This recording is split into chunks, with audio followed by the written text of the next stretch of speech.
Is it letting us stream again? Have we returned? Hold Oh, up. is it on? I don't know. Give it a minute. All right, let's see what we got here. Give it a minute. You gotta give all of this shit a minute. All the minutes. Oh, here we go. Here we go. We have returned. Yay! Okay. All right. So I do want to make sure that the title is correct. That it does say "Repent to Karma" review, because we are now reviewing the phenomenal Kavoossi record "Repent to Karma." Yeah, it's actually happening. We actually are doing it. Yeah. The webcam is working. Everything sounds great. All right. Everything going smooth. Everything's on like a delay if you put the headphones in, so like it makes you talk weird. Like what? You Like I'm slow it trying down to a little bit. listen. Yeah. Try it. I don't know if I want to do this. I'll do it. It's fun. All right, I'm gonna give it a whirl. Oh, it is weird. It throws you off a little bit. Try talking. Try saying. Well, I mean, I've been talking while yeah. There you go. It's weird though because I guess when I talk faster than most people in Maryland, you know, being from New Jersey. Yeah, But, yeah, you're definitely. Well, me and you both have like this New Jersey lineage. I have it in my blood. I am, I have to show people the tattoo. Can they see it? Can they see it? God, webcams are weird. Twist it a little. Yeah, I have backwards Maryland on my arm. All right, so yeah, so it says "Repent to Karma" review. Yeah. We are still good to go, guys. We won't be doing these sound checks on the fly much longer. Yeah. Nah, we probably are. For a few more, we'll most likely be doing it. All right, here we are. Anywho. So one of the things we want to start doing on the network is not being pussies about reviewing records anymore and actually assigning scores to the music that we're privy to. And That's right, friends. We're judging you and again, I am on a number-based scale. and I am in no position to judge anybody myself. On Again. a scale of 1 to killing it, this album is so sick. But yeah, and again, just putting disclaimers out there. It's one of those who am I to judge. I'm just giving my honest opinion and putting a number system to it. Really, just let you guys know how I feel about it. I'm just hoping you trust my taste in music.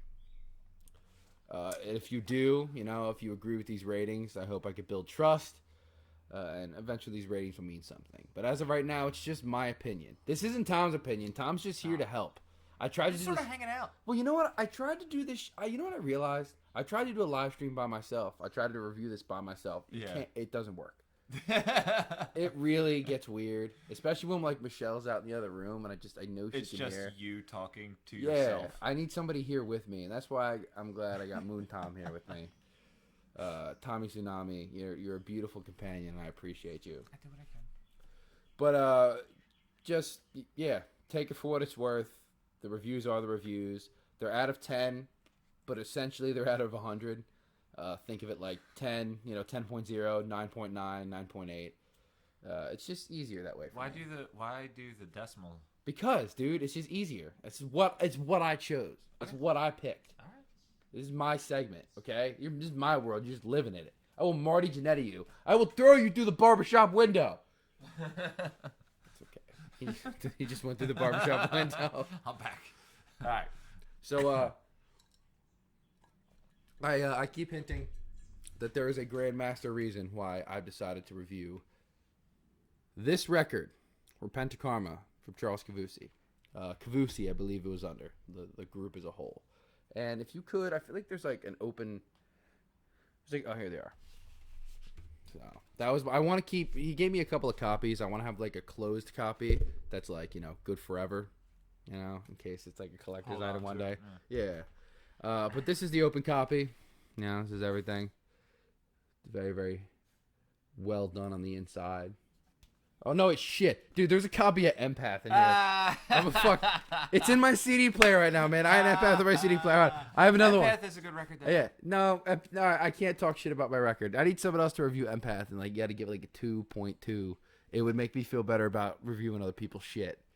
What do you? Hey, you know what? Review Empath right now. Right now? Yeah, on a scale. I on a scale of 10. gotta give it a good, another good listen. All right. Way to cop out, puss. I'm not prepared. Okay. All right. So here, this is the actual. Do it again. Here's the CD. Very, very cool. Very, very artsy. Inside, real cool too. You can't really see very well. But if you look real close, like in that black area, fuck, I'm trying to get up close. All the lyrics are written very close together. It's a really cool layout for it. So I really enjoy it. So, where to begin? Expert packaging. Yes.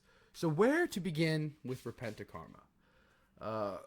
I met Charles Kavoossi at the Old Bowie Town Grill open mic night. And again, not knowing what he was capable of, he was just the guy who was running the open mic. I just seen him play. He went up there. He did shoot the loop pedal. It was really cool. I enjoyed it. And the more and more you see Charles Kavoossi live, you're like, wow, these songs are amazing. They're fantastic. The last show that we played with him was at Union Jacks. But he was fucking phenomenal. Like, absolutely phenomenal. The guy can play. He's one of those guys who can just absolutely shred a guitar. And he doesn't a lot. He does it very subtly. I draw a direct comparison. And for real, like, not even, oh, he's kind of like him. No. Yeah. To George Harrison. The way George Harrison played the guitar. You know what I mean? Yeah. That, like, that's those subtle leads that were just fucking delicious. Just, like, right there, that like, were in perfect. the background. Like, think of the Let It Be solo, depending on which version. I'm not sure which the Phil Spector one, I think, has a solo I'm talking about. But think of just some of the Beatles solos. His own records. While My Guitar Gently... No, not While My Guitar Gently Weeps was Eric Clapton. Not that. My Sweet Lord. 33 1/3 is a phenomenal record. Right. So the way... And I could definitely see the comparison. And the way... You know what? And the way he plays guitar, and even kind of in the way he sings. That's just me thinking right now off the top of my head. Off the cuff. Off the cuff. That's how we do these reviews. So he has this very George Harrison vibe, and honestly, the album kind of feels the same. It really does. But it starts off with a tune called House Sound. Now, I love House Sound for the way it begins. It starts off with just an acoustic guitar and vocals. It's a perfect opening track. Mm-hmm. It comes in with nothing. It comes in with bare bones. Again, an album is... You can have a collection of songs that are all good, but it can still make an album. It can mean, an okay album. An album is a story. It may not be a specific story about characters and places and stuff, but there's a story. But there's a movement to it. There's a movement to it. There's a general feeling to it. And Kavoossi kicks off his movie, whatever this is story, and it's very appropriate with the acoustic guitar, just him singing about house sound, singing about... that's something in music. And I'm not sure the exact lyrical content. Maybe if I get him on a track by track, we'll know a little bit more. We'll find out. But, he sings about, I guess, a relatable topic to people in the music business and things like that. It starts off with the acoustic, and then it gets dancey really fucking quick, It's like those opening credits to the movie, and then boom, you're right fucking into it. Yeah. It's got a great breakdown in this. It's got this weird solo, in a place where you would expect a guitar solo. It's got this thing that goes. I don't know what that's called, but it's great, and it's it's interesting. There's so many layers of sounds in all of the songs, and that's just a good example of it. You could just put a guitar solo there, but he decided to put something completely different there. So House Sound is just a perfect opener. It's the open, So it's a big part of what's making this record then for you isn't necessarily what's being played, but how it's being played. It's yes. The thought behind how it's being, why it's there. Yeah. Why it's being presented there. How it's making me feel. Mm-hmm. If I'm just sitting back and listening to it and trying to just, become one with the record, not to sound like a fucking yuppie. But, yeah, it's the presentation of it. Mm-hmm. The song's great, but the presentation is what makes it perfect in that spot. Yeah. And it goes into... Now, this is a weird spot for me. It goes into Out of Time, which is the second song on the record. Mm-hmm. Again, House Sound, great song. So it moves into Out of Time, which Out of Time was out for a while. Like, Kavoossi had that out as a single. Okay. For 5 months. Was it almost a year, Kavoossi? I don't know. Like, I really don't know the exact time. I know... a substantial amount. Yeah. Time, I know Repent to Karma came out in 2016, and I know Out of Time was in 2015. So I heard a lot of Out of Time by itself. I listened to that song constantly. That's what got me excited for the record. So hearing it as like a part of the piece, it almost seems out of place. Like when I first was listening to Repentakarma as a whole. I could take a drink here. I'm getting all excited. Yeah. Well, you know, like I've had that experience with records before where you're listening to it and like you're excited because you're like, oh, this is new. And then you hear a song you know and you're like, ah. Like, honestly, like Less Than Jake, okay, I love Less Than Jake, but they have re-recorded so many of the songs off of their first record that, like... Who else does that a lot? Real Big Fish does that shit a lot, too. Yeah, and it's like... They just re-record shit, which is really annoying. But it's like, I know that song, and it does kind of take you, you know, if you do know it, it can take you a little bit out of the mood. Right. So, what the fuck was I? You know, you got me all distracted by Real Big Fish and Less Than Jake. Do a ska album, Kavoossi. Oh, no, so Out of Time. I'll do it. Yeah, no, Out of Time. At first, and again, I like... Anything I'm going to review, it's going to be something I want to sit with for a while, that I listen to for a while, you know, from cover to cover a lot. And eventually, over time, I was able to get over that. And Out of Time felt right there. Some things I'll say about the song is the bass work is phenomenal. And let me open up and see who the bassist was on that, because the bass line is smooth. It's great. It's what carries the song. Yeah. It's the bass work in the whole album is really great, but I think this is the song where that bassist gets to shine. And I'm looking up his name right now. Was that Kavoossi? Did Kavoossi play bass on it too? I really don't know. Holy shit! I think Kavoossi played bass on it as well. I don't see anybody. Look here. I'm gonna read the guys. It says all songs written and performed by Charles Kavoossi. This is gonna be a long. If you guys were looking for a quick review and like hoping, no. This is gonna go on for a while. We have 12 tracks to get through. Yeah, chill the fuck out. All right, so all songs written and performed by Charles Kavoossi, drums and percussion. You got David Davis Rowan, Evan Chapman, who did the drums, Lap Steele, Thomas Beale, better known as Ginger Wolf, a fantastic person. Yes, indeed. What was he got? DeAndre McAllister, background vocals, horns, banjo. Kavoossi did the fucking bass. He did it. It was him. Yeah. The bass is phenomenal. Kavoossi actually replaced me as the bass player for a Wise Eyes gig up in New Jersey. You were there for that. Yeah. How much better was he than me? And you can be honest. No, he held it together, but he also had 2 days. Remember, he had 2 days to yeah, but that was the thing. He held it together. He made it so it was a good Wise Eyes show. It was a good performance. Right. The guy can do fucking anything. Yeah.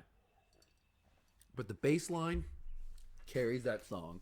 Boo-doo, boo-dee-doo-dee. You know, it's just, it's absolutely gorgeous. It's a song with a lot of layers. It has what I like to call the Lennon harmony stuff. Here, I'm gonna try to hit it. You know what I'm talking about? It had appropriate use of the Lennon harmony. You know, and it's a song that it spent a lot of time in a structure. It leaves that structure. It's a long song. It's about 4 minutes. It spends about 2.5 minutes inside of a structure, and then it goes off into a weird part, goes into a Lennon harmony, and then it just brings itself back into the chorus very beautifully. So after some, you know, going back with the record more, that song does feel right at number 2, and it's kind of just, you know, the story picking up. It really Your is. review of this is kind of turning me on. Are we out of time? Now. Turn the stream off. Michelle, here's $100. Go to the movies. So that brings us to Mannequin Girls. Now, this is where the record really starts to pick up. Like, this is the meat of the record is right here. 3, 4, and 5. I guess this is like deep cut area. You know, these are the songs that I guess you're, I don't know, not typically going to hear on the radio or things like that. Mannequin Girls is straight up, I'm not going to say like copy or anything, because it's not. There's nothing really copied. It's just, it's got straight up Modest Mouse vibe to it. Yeah. It's just straight up. It even has a point in the song where I've told Kavoossi at a show, you go full Modest Mouse. It's very technical. Mannequin Girl shows off, you know, how good he is, not with soloing, but just with how good he is at picking and just playing quickly and changing chord progressions and having a very tight song. You know what I mean by tight? As a person who's in a rhythm section, just when the drums and the bass and the guitar are all in Just perfect sync. completely locked in. Yeah, it just absolutely Yeah. locked in, and that's Mannequin Girls throughout the entire song. And Mannequin Girls goes really nice into Pavlovian Dog, which I think is so incredibly clever. I love how someone's talking about Pavlov's dog in a song. Yeah. Who the fuck does that? Not many. The lyric programmed in the style of a Pavlovian dog, incredibly clever. I mean, the only thing I can think of, like the only song I know that's about a dog, is the Suicide Machines. Sometimes I Don't Mind. Well, you know that song? Kavoossi, you're in rare company. No, I Yeah. do not know that song. Oh, it's great. Like the first two verses, it's like there's little lines in there where you're like, is this about a person? Right. And then the third verse, he's like, no, this is totally about a dog. And like, it's great. Well, guys, go check it out. Sidetrack. When you're finished checking out Kavoossi's record, Suicide Machines. please go check this out. Detroit punk at its finest. Yes. But Pavlovian Dog's very clever, and it's a good example. I think I said this. I can't remember. I did do a little review at some point of Kavoossi's record on the old Maryland Music More podcast. I really can't remember. But I remember saying something to the effect of, he never got lazy, even when he could get away with it. Even when it would have been totally acceptable to just take a little shortcut, to not do something in a song. He didn't. And there's a really good example of it in Pavlovian Dog. And, I hate to... All right, a little plug for why we need Patreon supporters, so I can get the full version of this. I would be able to play you the clip of that. Oh, and it would be yes, great. and I can. Would love to hear it. Yes, and I would be able to explain it to you, but I cannot afford the full version of Wirecast. So hey, just a little plug there. Yeah. But there's a point in the song, I don't know. There's just some sort of bridge where he could just not play anything. Mm-hmm. There's enough happening, but he does this walk with his guitar. I don't know. He just runs down a scale. Yeah. It's just a point where he could have been lazy and he wasn't. If you guys know what I'm talking about, you do. Again, get me upgraded and I can show you this shit. Moving on. Yeah. I gotta stop shilling for money. I'm making this Kavoossi record look fucking like a money grab. Well, buy. Buy it. Actually, no, it is a money grab. Buy it. Yeah. Buy his record. Grab it. Mm-hmm. Grab it with your money. Yes. Moving on. Help the man buy a sandwich. He needs a sandwich. He's wasting away. His grandmother is so No, concerned. he isn't. Kavoossi has a fine body type. I was making a joke at the expense of grandmothers the world around who always ask if you're eating all right because you look thin. It's every single fucking time. Nah, man. Dude, Kavoossi's got a straight up Roderick Strong build. No, I'm not talking about his build. I'm talking about grandmothers. Okay. Moving on. Well, we broke up the flow there. God damn it. Speaking of grandmothers, we're with the Tyler Breeze bit at fucking... Oh, Jesus Christ. I don't want to talk about that again. All right, moving on. Getting distracted. So, I didn't want to break up that part at all because Pavlovian Dog, and I mentioned Mannequin Girls, Pavlovian Dog, and Break the Bone is like the heart and the meat of the record because those three songs almost seamlessly flow together into one another. The whole album sort of does that. It really never feels like, you've stopped. It seems like you're at a live performance, and it's just a person going from one song to the next. But the switch from Pavlovian Dog to Brick the Bone is one of the best points in the record. Pavlovian Dog ends, and it goes into a breath. You hear him at a, you never see me, how Brick the Bone goes. That breath... That subtlety absolutely makes it right there. Yeah. That the song ends. It feels. I don't know. I'm trying to find the words for it. It feels organic. Organic. There you go. That's one of those things. Whenever I listen to a record, you listen through, you hear the songs, but it's those little things that you catch. Like there's, I love the band Cursive. Mm-hmm. On their album Happy Hollow, in one of the songs, there's like this quick break, and then you hear the singer just go, but I guess they recorded it, or some demo version of it, the way that they recorded it, the rest of the band went in, and when he does that, like, the drummer hits the hi-hats twice. Right. So it's like the band real quick is right there with the cough, and then they come back in, and it's just those like little things that don't feel like they should be part of a song, but they make it. Absolutely. Absolutely. Like that lead in, that like inhale, you're like, oh, shit's going down. Yeah. And what it leads to is, in my opinion, it's my favorite. It is my favorite song on the record in a weird way. I mean, it's hard to pick a favorite because you can't listen to Brick to Bone without listening to Pavlovian Dog. It really doesn't work. It's like on the radio. They play what was it? The Queen song. The two Queen songs. Oh yeah. Fuck. Oh well, We Will Rock You and yeah, We Are the Champions. They always go together. Yeah, Green Day, Brain Stew and Jaded. Yeah, Brain Stew and Jaded. You have to listen to Pavlovian Dog and Brick to Bone together to get the full experience. And there's some really, I like dissecting lyrics, and I really like to think that Kavoossi in this record is really like letting himself out personally. Like there's some shit that he's. Sorry to call you out, Kavoossi. Man, I love you, but it just feels like there's some shit in him that he wants to get out. And there's a line in Brick to Bone. It's like. All right, I don't know the exact lyrics, but brick to bone, and on my toes. Right here. There's something about me that no one else knows. What is it, Kavoossi? What is it? No, but in all seriousness, he has a penis and a vagina, which would be awesome. Why would you even be scared of that? That would make you the most perfect musician in the world. How? Right?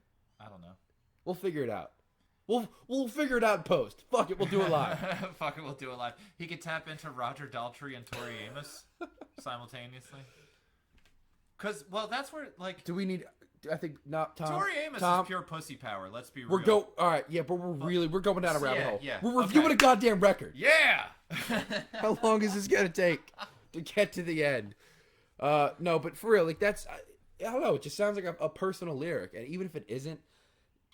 Like it makes me think of something like that, and that's very clever. And this whole record is just filled with very clever. That's things. one of those lines that even if it isn't something personal, or it could be, and it's something like unimportant, but like everybody can identify with it because it is one of those statements that like there is one person that you know that knows something about you that like no one fucking else knows. Yeah, and you're like, and you couldn't be happier about that.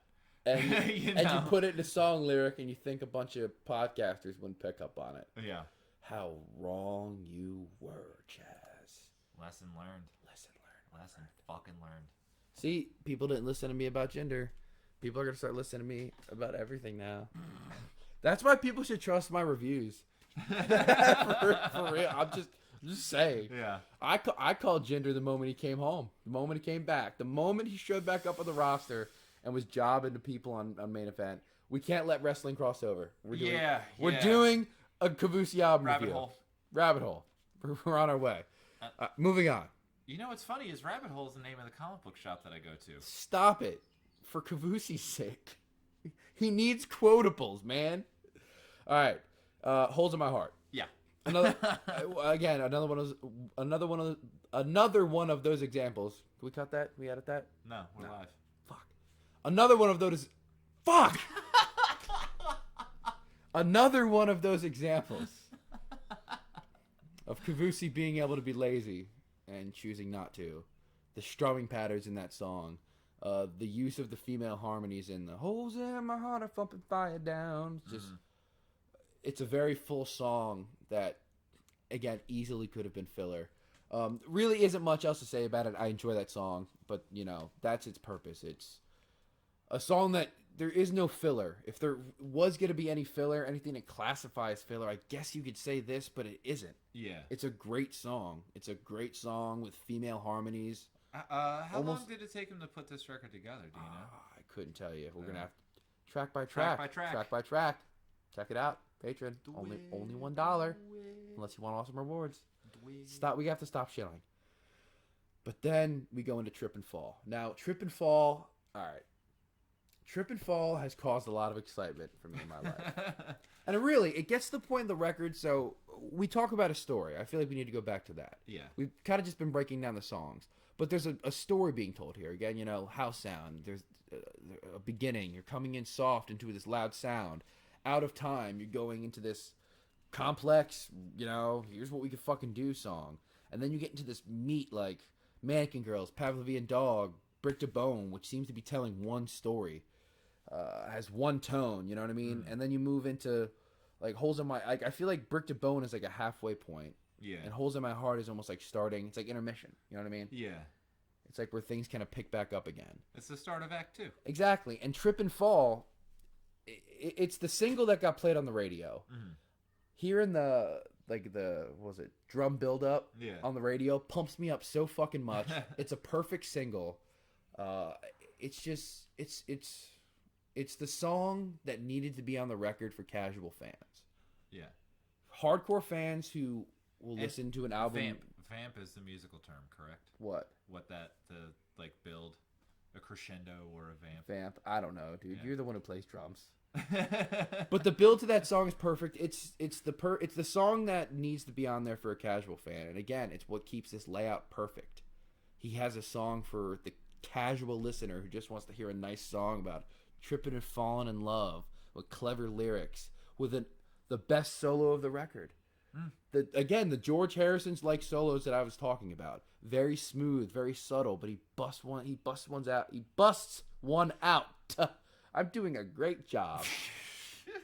He busts one of those out, and it's great, and it makes the song, and it's a perfect single. It belongs on the radio, and its placement on the record is great. I feel like, I haven't spent as much time with the record, but just seeing him live as many times as I have, like, I feel like almost any one of his songs you could hear on the radio.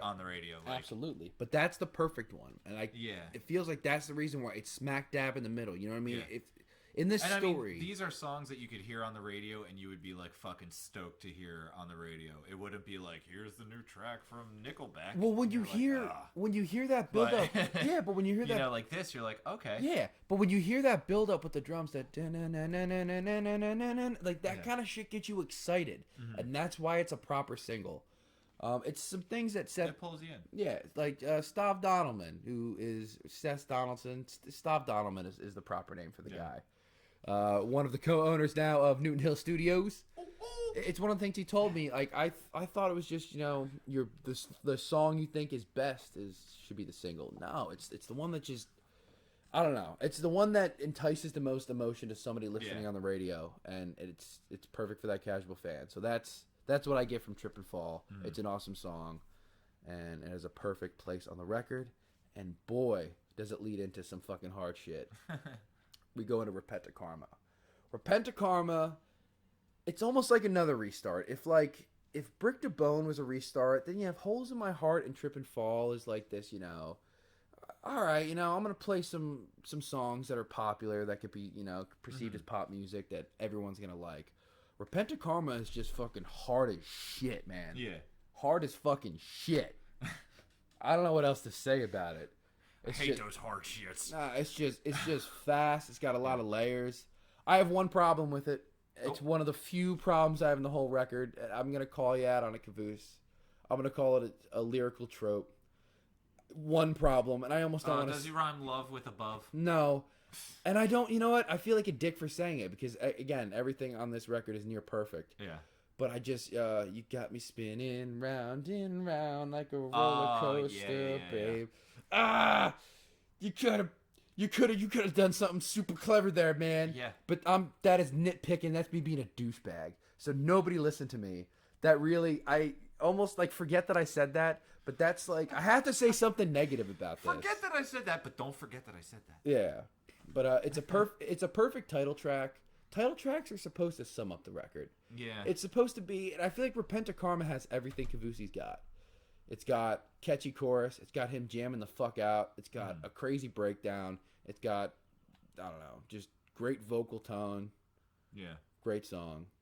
I love it. Moving on. Sorry for the mean thing I said, Kavoossi. Don't hate me. He's not. All right. Blue Eyed Jesus. Goddamn, that's a fun song. I want to know what it's about. That's why I want to do tracks. Is it a religious song? Was Jesus blue-eyed? Well, it's about the lies, I guess, perpetrated. In the name.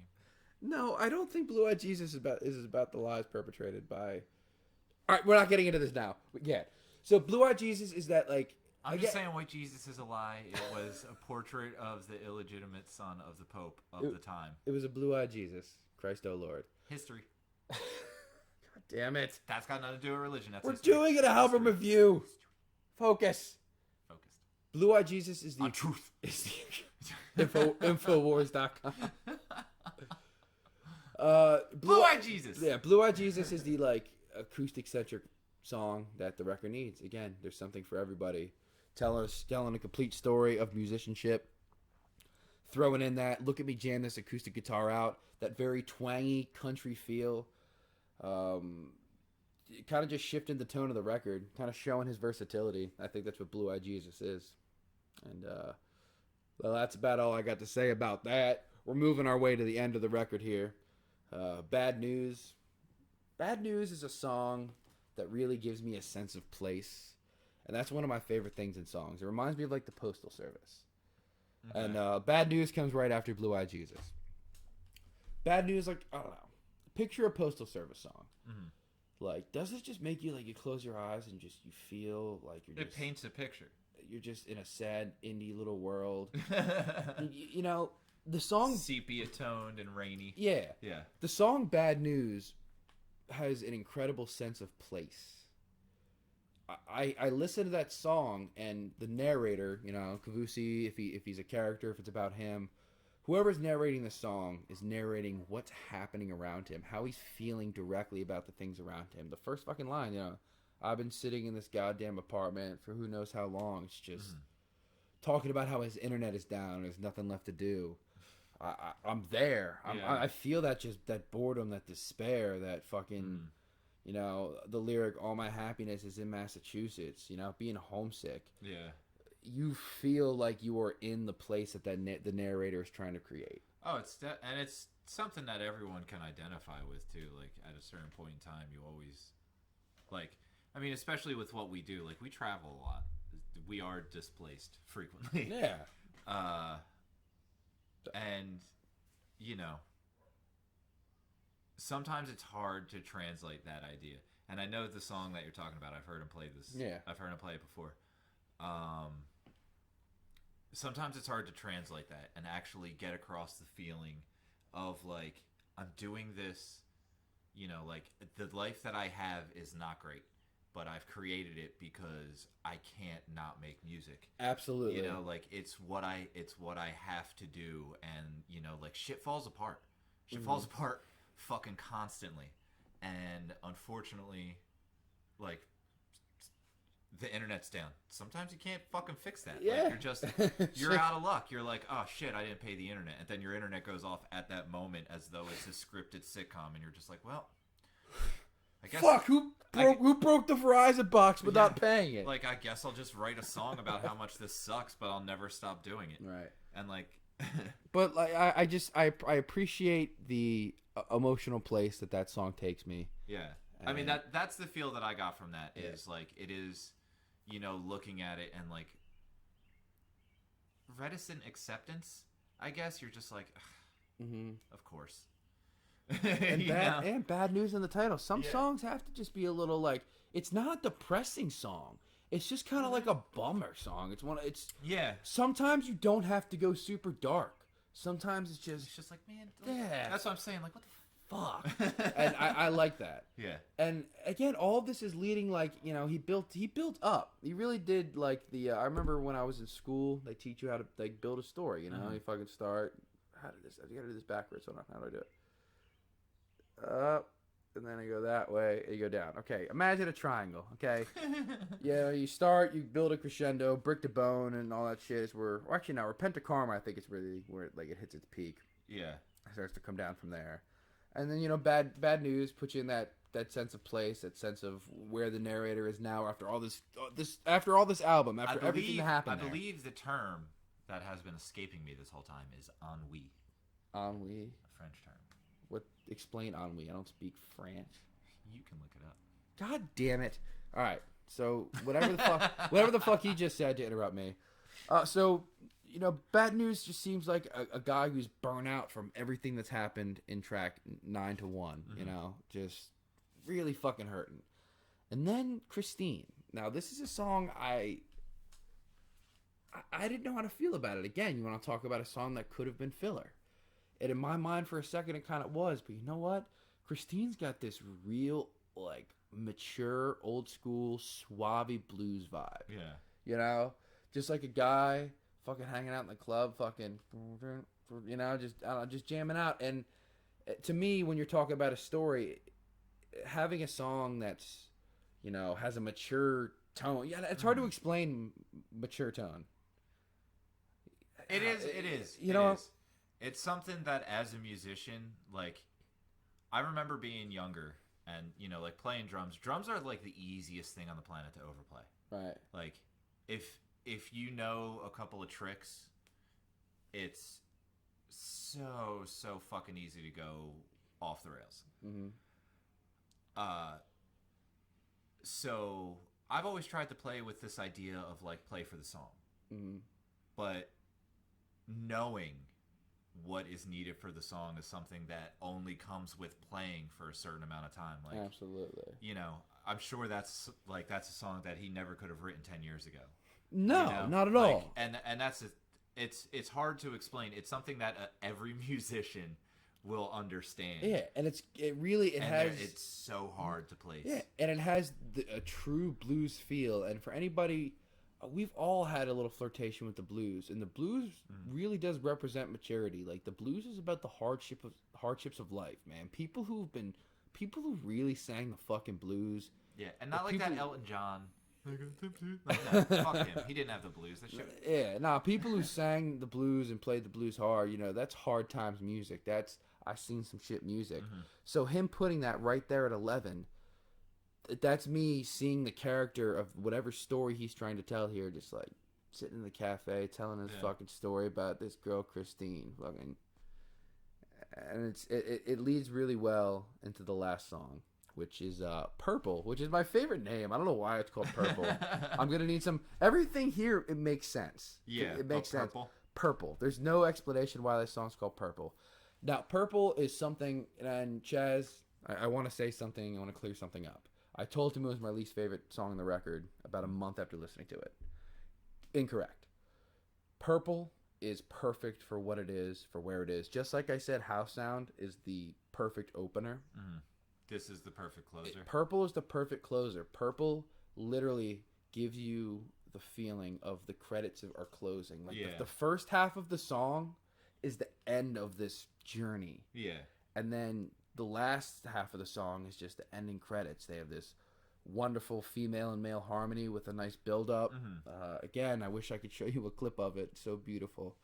But it's just a beautiful, beautiful, beautiful ending to just like a wonderful journey through 12 tracks. And it's hard. We did describe each of this, and that is the end of it. That's all 12. We took you through everything. Yeah. I'm so bad at getting it to go right. It's the whole shabazz. That's the whole shabazz right there.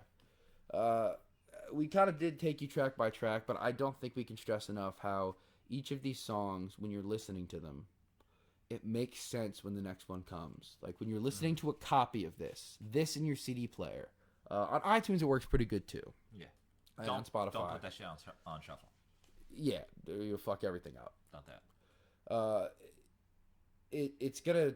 You're not going to want to turn it off, you know. It's one of those songs you can just pick a song and enjoy it. But, you know, once you get to the beginning of it, you're going to understand why the next song came next. You're going to write your own story in your head. The feelings are vague enough that you can kind of create your own story, but specific enough that you know the idea of what to be feeling, what to be thinking.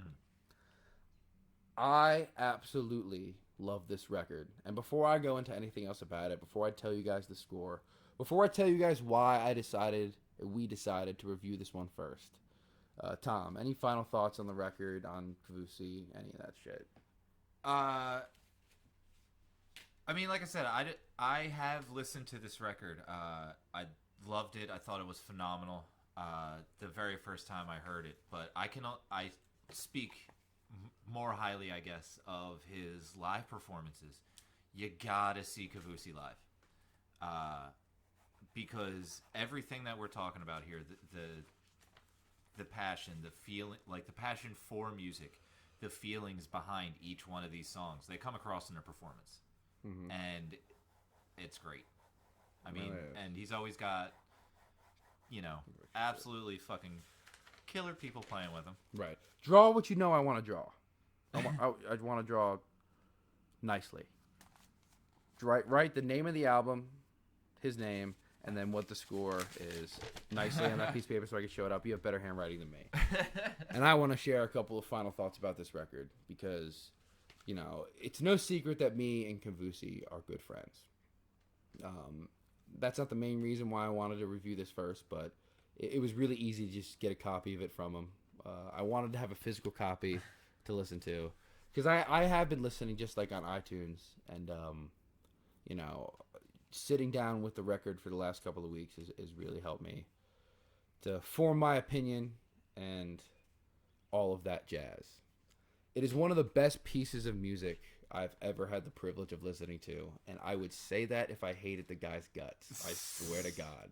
If me and Kavoossi were mortal enemies, I would still hold this record up against, against things like, and please forgive me, but like Dark Side of the Moon and God, think of fucking records that are really great, man. Rubber Soul, like truly great pieces of music that take you on a journey from track 1 to track 2. I would put this record up there with any of that. I really feel like it was the best thing that came out of our state. I know that for a fact. It was the best thing that came out of our state in 2016. And since I won't be reviewing much else, I guess, from that year, I'm gonna call it 2016's album of the year. Do you have this? I don't know anything. Another. Well, I can't say it's a better album, but another album that came out in 2016 that's worth a listen from a local guy is Outdoor Cat by Michael Baki. We might have to do that next. More reviews, more fun. He's writing up. All right, so he's writing up the review right now. I am. Because I made it look like shit. We want to do it on a scratch piece of paper because we want it to be a reveal. But again, the big reason why I wanted to do Repent to Karma first is because I plan on reviewing records on a regular basis.